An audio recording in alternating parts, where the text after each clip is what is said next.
New day, new business at Control 2022. Live. The expert audience will meet at the industry's most important trade fair, namely Control 2022, in order to stay abreast of the times and be inspired by the most efficient, up-to-date technologies in quality assurance. Control 2022 für Mitutoyo eine reine Freude, erstmal um wieder hier sein zu können, wieder mal die gesamte Qualitätskontrolle geballt an einem Ort zu haben, unsere neuen Produkte vorzustellen, endlich auch wieder einer breiten Öffentlichkeit und besonders dem Fachpublikum. Alles, was sich die letzten 2 Jahre so im stillen Kämmerlein getan hat und was vielleicht maximal online publiziert werden konnte, auch mal wirklich live wieder den Anwendern zeigen zu können, ist für uns natürlich fantastisch. Efficient production processes necessitate intuitive and individually configurable QA systems, which can be explored in depth by expert visitors at Control.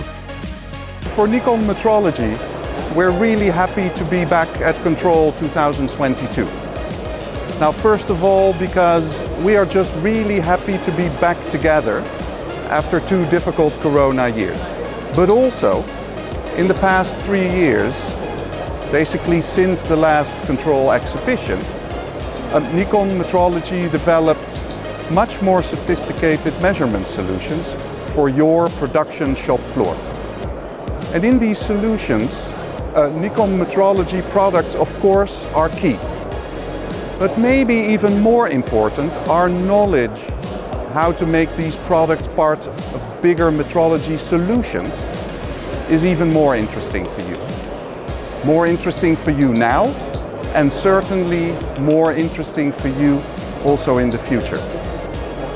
We are truly dedicated to helping you to rethink the industrial metrology on your shop floor. In this regard, there's a trend towards keeping things simple in order to achieve optimum ease of use, even for non-experts. Wir sind die Firma Helme Imaging aus Finnland.